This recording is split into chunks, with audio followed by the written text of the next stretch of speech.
வணக்கம். இன்றைய தினம் திருப்பரங்குன்றம் கோயில் பெருமையை பற்றி நாம் தெரிந்து கொள்ள இருக்கிறோம்.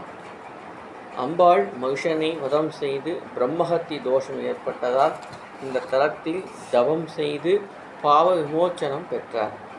குன்றத்து கோயில் உள்ள கற்பக விநாயகரை பிரம்மன் பூஜை செய்து வழிபட்டார் என்பது புராணங்கள் கூறுகிறது. திருப்பரங்குன்றத்தில் தரிசனம் செய்தால் திருமண தடை நீங்கி புத்திர பாக்கியம் உண்டாகும் என்பதும் ஐதீகம்.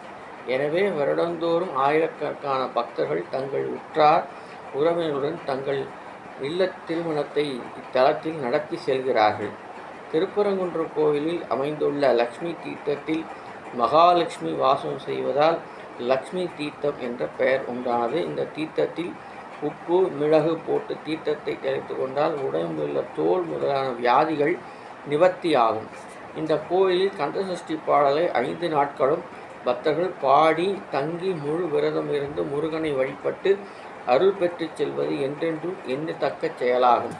இந்த திருக்கோயிலில் திருமணம் நடைபெற்றால் அனைத்து தெய்வங்களின் அருளுடன் தான் ஐஸ்வர்யம் பெறுவதால் உன்னதமான திருமண தலமாகும். சஷ்டி விரதம் இருந்தால் எண்ணியதின் அனைத்தும் செல்வங்கள் கிடைக்கும் என்பது இந்த புண்ணிய தலமாகும்.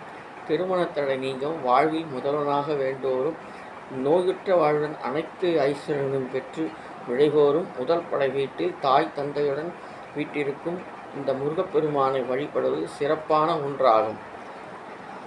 அறுபடைகளில் முதல் தலமான இந்த கோயிலை நக்கீரர், அருணகிரிநாதர், பாம்பன் சுவாமிகள், திருஞான சம்பந்தர், திருநாவுக்கரசர், சுந்தரர், மாணிக்கவாசகர் ஆகியோர் பாடியுள்ளார்கள்.